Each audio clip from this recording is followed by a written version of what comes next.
A paz do Senhor, pretinhos, a paz do Senhor, igreja, a paz do Senhor, irmãos. É muito bom estar com vocês aqui mais uma vez para mais uma pré-aula. Meu nome é Deiliene, eu sou professora da Escola Dominical da classe dos juniores, pretinhos de 9 a 11 anos, da Igreja Evangélica Assembleia de Deus no estado de Minas Gerais, na liderança dos nossos pastores, pastor Clóvis Júnior e pastora Jaqueline. Nós que estamos estudando as viagens missionárias de Paulo. E a nossa lição de hoje é a lição de número 9, um homem de fé e perseverança. Nós estamos falando de Paulo. O nosso textual está lá em Tiago, capítulo 1, versículo 2 e 3, e diz assim: Sintam-se felizes quando passarem por todo tipo de aflições, pois vocês sabem que quando a sua fé vence essas provações, ela produz perseverança.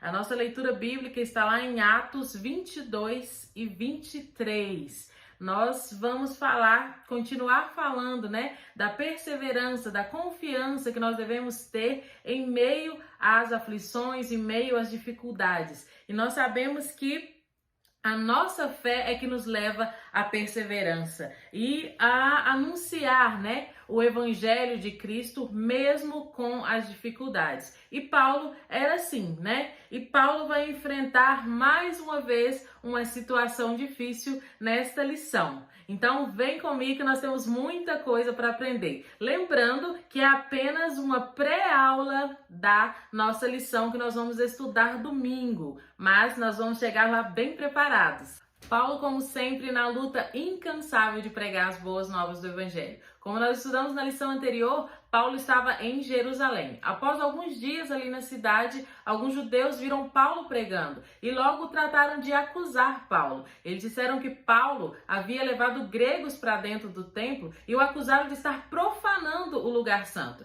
Então, as pessoas ficaram muito revoltadas e o comandante romano mandou prender Paulo. E então, Paulo foi parar no Sinédrio. Mas vocês sabem o que é um Sinédrio? Oi, meu nome é Amanda e respondendo a pergunta sobre o que é um sinédrio era um tribunal religioso que julgava questões criminais e administrativas de uma tribo ou de uma cidade. Agora vocês sabem o que é um sinédrio. Então, a Amanda respondeu muito bem. O Sinédrio era um tribunal daquela época e Paulo foi parar naquele lugar. E Paulo, em sua defesa, começa a falar da sua conversão. E ele conta todo o seu processo de conversão ali no caminho de Damasco. E ele conta como o Senhor agiu na vida dele. Só que as pessoas ficam muito revoltadas ao ouvir aquilo e começam a gritar: matem esse homem, ele não merece viver. E começa aquela confusão ali naquele lugar. Então o comandante manda os soldados pegar Paulo e tirar ele dali, levar ele para o cárcere novamente, para que acalmasse aquela confusão. E eles tiraram Paulo dali, levaram ele para dentro e começaram a chicotear ele, bateram nele. E o comandante romano queria saber por que aquelas pessoas estavam gritando com tanto ódio contra Paulo.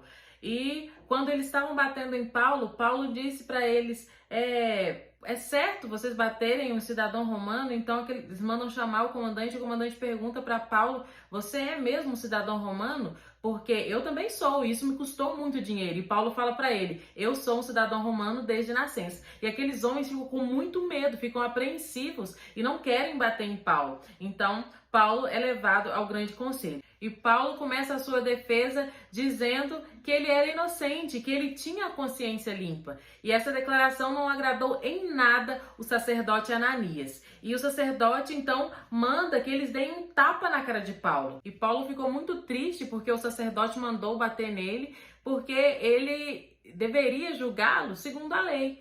E então Paulo disse para ele que você é um fingido, você será castigado por Deus, porque você deveria me julgar segundo a lei e não mandar me bater. Então, Paulo falando aquilo, aquela atitude dele foi reprovada pelo tribunal. E então Paulo teve que pedir desculpas. Mas Paulo ficou sabendo que o conselho era formado parte por saduceus e parte por fariseus. Então Paulo revelou para eles que ele era fariseu e que acreditava na ressurreição dos mortos e nos anjos. Mas me diz aí, você sabe quem eram os saduceus e quem eram os fariseus? Acho que a Amanda vai ter que responder essa pra gente. Essa eu sei responder. Os fariseus eram judeus zelosos e com muitas regras. Os saduceus eram sacerdotes que tentavam incorporar regras gregas ao judaísmo. Conseguiram diferenciar aí a diferença de fariseus para os saduceus? Então, Paulo queria confundir aquelas pessoas e logo se formou uma confusão. Eram homens gritando de um lado, outros correndo para o outro lado, eles puxavam Paulo para um lado, puxava Paulo para o outro lado e o comandante ficou com medo que eles despedaçassem Paulo, então mandou pegar Paulo e levar de volta para o quartel. Nossa, mas que confusão! Será que essa foi a melhor estratégia de defesa de Paulo? Com certeza. Paulo sabia exatamente o que ele estava fazendo. Deus apareceu para Paulo e disse para ele que assim como ele pregou em Jerusalém, ele também pregaria em Roma. Mas no dia seguinte, alguns homens tramaram contra a vida de Paulo. Eles queriam matá-lo, mas Paulo tinha um sobrinho que ficou sabendo disso e foi visitar Paulo. E então, Paulo disse para ele que ele deveria falar com o comandante. O comandante, sabendo disso, providenciou vários soldados, muitos soldados mesmo, montou uma guarda super armada e mandou que Paulo saísse da cidade na mesma noite e que esses soldados fossem fazer a escolta de Paulo. Com toda essa guarda, Paulo foi levado em segurança para o governador Félix. Nossa, Paulo era mesmo corajoso e ele não desanimava diante das lutas. Exatamente. Paulo era um verdadeiro exemplo de fé e obediência. E Paulo não desistia de pregar o evangelho. Ele amava pregar o evangelho. E ele tinha convicção daquilo que ele estava fazendo. E ele queria levar o evangelho a todas as pessoas. O exemplo de Paulo nos inspira a continuar a pregação do evangelho. Por isso, não desanime, pois o Senhor estará sempre conosco. Deus te abençoe e até a próxima!